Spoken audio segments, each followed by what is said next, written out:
दोस्तों, ये जो वीडियो है तो इस वीडियो को देखने के बाद में आपको अगर इंडिकेटर भी समझ में नहीं आता है, ज़्यादा प्राइस एक्शन भी आपको समझ में नहीं आता है, या तो आपको ज़्यादा कैंडल स्टिक का भी नॉलेज नहीं है और आप फिर भी ट्रेडिंग करना चाहते हैं और प्रॉफिट कमाना चाहते हैं, तो आप सिर्फ जो है तो वो कैंडल स्टिक को देखकर जो है तो वो कैसे डिफाइन कर पाएंगे कि आपको जो है तो आपको प्राइस शॉर्ट जाने वाला है यानी कि नीचे जाने वाला है या तो ऊपर जाने वाला है, जिसके बेस पे जो है तो आपको लॉन्ग एंट्री करनी है या तो शॉर्ट एंट्री करनी है। इस वीडियो के बाद में आप बहुत ही आसान तरीके से जो है तो आप सीख पाएंगे। तो इसके पहले मैं आपको बता देता हूँ कि ये जो वीडियो है तो असल में कुछ दिक्कत की वजह से जो है तो मैंने इसको डिलीट कर दिया था, लेकिन इसको जो है तो मैं री अपलोड कर रहा हूँ।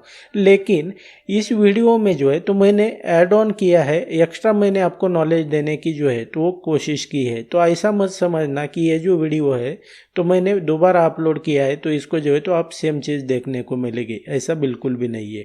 और आपने क्या करना है कि आप क्या करते हो कि आप सिर्फ वीडियो देखकर चले जाते हो। आपने इसको जो है तो लाइक भी करना होता है, कमेंट करना होता है, और हर आपके जो कमेंट होते हैं तो उन सबको मैं पढ़ता हूँ, जिसके बेस पे ही मुझे समझ में आता है कि नेक्स्ट वीडियो जो है तो वो कौन सा बनाना है, ताकि आपका जैसा डिमांड आएगा उसके ऊपर मैं डिसाइड करता हूँ कि कौन सा वीडियो बनाना है। तो आप जो है तो कमेंट भी कर सकते हैं, और जो नए सब्सक्राइबर है तो उनको जो है तो सब्सक्राइब करना तो यहाँ पर बनता ही है। So without wasting any time let's begin. अगर आप बिगिनर ट्रेडर है तो सबसे पहले हम आसान से आसान भाषा में जानते हैं कि मोमेंटम गेन और मोमेंटम लॉस क्या होता है। जब भी प्राइस ऊपर या नीचे जाती है तो वो किसी रफ्तार या गति से जाती है, इसे हम मोमेंटम कहते हैं। लेकिन आपको आपके चार्ट पर इसे कैंडल स्टिक की मदद से समझना है। जब प्राइस नीचे जा रही होती है तो वो बड़ी बड़ी कैंडल बनाते हुए जा रही है, इसे हम टेक्निकल लैंग्वेज में मोमेंटम गेन होना कहते हैं। और जब प्राइस नीचे जा रही है तो जो कैंडल स्टिक की साइज है वो छोटी छोटी होते जा रही है, इसे हम टेक्निकल लैंग्वेज में मोमेंटम लूज होना कहते हैं। वैसे ही जब प्राइस ऊपर जा रही है तो वो बड़ी बड़ी कैंडल बनाते हुए जा रही है, इसे हम टेक्निकल लैंग्वेज में मोमेंटम गेन होना कहते हैं। और जब प्राइस ऊपर जा रही है तो जो कैंडल स्टिक की साइज है वो छोटी छोटी होते जा रही है, इसे हम टेक्निकल लैंग्वेज में मोमेंटम लूज होना कहते हैं। लेकिन आपने ध्यान में रखना है, price action candle stick pattern का इम्पोर्टेंस सिर्फ लोकेशन पर होता है, कहीं भी नहीं। यहाँ पर लोकेशन का मतलब है सपोर्ट या रेजिस्टेंस।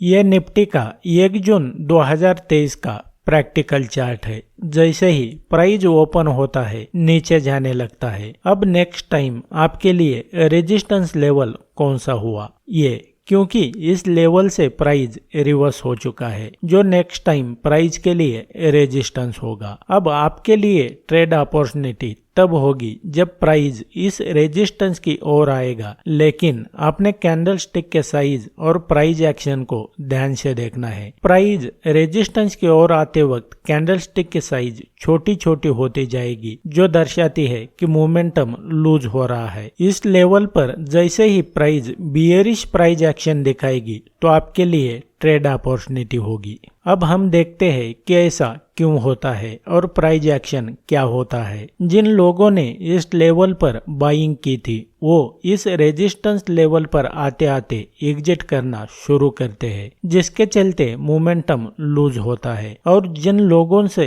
पहले ट्रेड अपॉर्चुनिटी मिस हो गई है वो अब सेलिंग करना शुरू करते हैं, जिसके कारण और भी मोमेंटम लूज होने लगता है और प्राइस रिवर्स हो जाता है।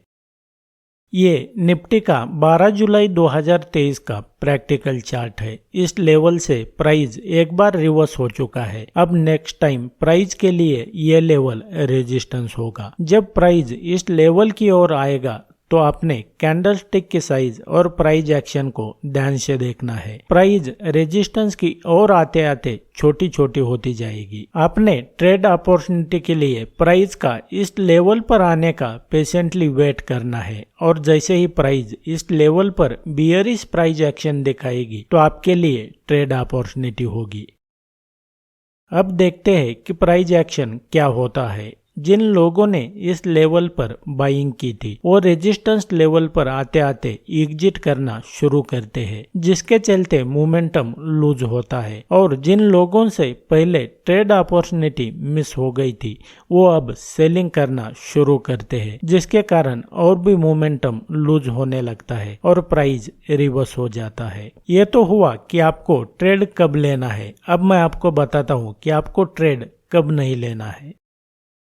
ये निफ्टी का 7 जुलाई 2023 का प्रैक्टिकल चार्ट है। एक बार प्राइस यहाँ से रिवर्स हो चुका है तो नेक्स्ट टाइम ये लेवल प्राइस के लिए सपोर्ट का काम करेगा। जब प्राइस नेक्स्ट टाइम सपोर्ट की ओर आएगी तो कैंडलस्टिक की साइज और प्राइस एक्शन को ध्यान से देखना है। प्राइस जैसे जैसे सपोर्ट की ओर आ रहा है कैंडलस्टिक का साइज छोटा नहीं हो रहा बल्कि बड़ा और भी बड़ा होते जा रहा है। इसका मतलब है कि मोमेंटम लूज नहीं हो रहा बल्कि गेन हो रहा है, जो दर्शाता है कि सेलर बढ़ते जा रहे हैं और ऐसे में ज्यादा पॉसिबिलिटी है कि प्राइस इस लेवल को ब्रेक करेगा। तो आपने ट्रेड नहीं लेना है और फाइनली प्राइस इस लेवल को ब्रेक करके फिर ऊपर चला जाता है, जिसे फेक ब्रेकआउट कहते हैं। इस बुलिश एग्जाम्पल में देखेंगे तो ये निफ्टी का 27 जून 2023 का प्रैक्टिकल चार्ट है। प्राइस यहाँ से एक बार रिवर्स हो चुका है तो नेक्स्ट टाइम प्राइस के लिए ये लेवल रेजिस्टेंस होगा। अब नेक्स्ट टाइम आपने पेशेंटली वेट करना है प्राइस का इस लेवल पर आने का, लेकिन उसके साथ आपने कैंडलस्टिक का साइज और प्राइस एक्शन को गौर से देखना है। प्राइस जैसे जैसे रेजिस्टेंस की ओर आ रहा है तो कैंडलस्टिक का साइज छोटा छोटा नहीं बल्कि बड़ा होते जा रहा है, जो दर्शाता है कि मोमेंटम लूज नहीं हो रहा बल्कि गेन हो रहा है, जिसका मतलब है कि प्राइस इस लेवल को ब्रेक कर सकता है। ऐसे में इस लेवल पर आपने ट्रेड नहीं लेना है और फाइनली प्राइस इस लेवल को ब्रेक करता है। And that's it guys in this video. किसी भी चार्ट पर आप दुनिया के किसी भी मार्केट में जाएंगे और उसका चार्ट उठाकर अगर आप देख लेंगे तो आपको जो है तो जो कैंडल स्टिक होती है तो वो चार्ट का जो है तो वो बैकबोन होता है। सब कुछ कैंडल स्टिक आपको बताती है कहाँ पर बायर है, कहाँ पर सेलर है, प्राइस ऊपर जाने वाला है, नीचे जाने वाला है। तो इसको समझना बहुत ज़रूरी है और मैंने भी यही प्रयास किया है कि आपको जो है तो मैं आसान से आसान भाषा में बता दूं कि कैंडल स्टिक के बेस पे ही कैसे आप डिसाइड कर पाएंगे कि आपको लॉन्ग जाना है या तो शॉर्ट जाना है। लेकिन इसमें जो है तो मैंने ना तो कोई इंडिकेटर आपको बताया है ना तो मैंने कोई प्राइस एक्शन इसको डीप में बताया है। आपके जानकारी के लिए बता देता हूँ, स्टॉक मार्केट में और ट्रेडिंग में जो है तो वो सब कुछ जो है तो वो प्राइस एक्शन की वजह से होता है, क्योंकि यहाँ पर प्राइस ही सुप्रीम होता है। तो इसको आपको जो है तो सीखना पड़ेगा। तो आप इसको जो है तो मेरे बाकी के वीडियोस देखकर भी आप इसे सीख सकते हैं और आपकी ट्रेडिंग जो है तो वो आसान कर सकते हैं। आपने यहाँ तक वीडियो देखा इसके लिए आपका बहुत बहुत धन्यवाद।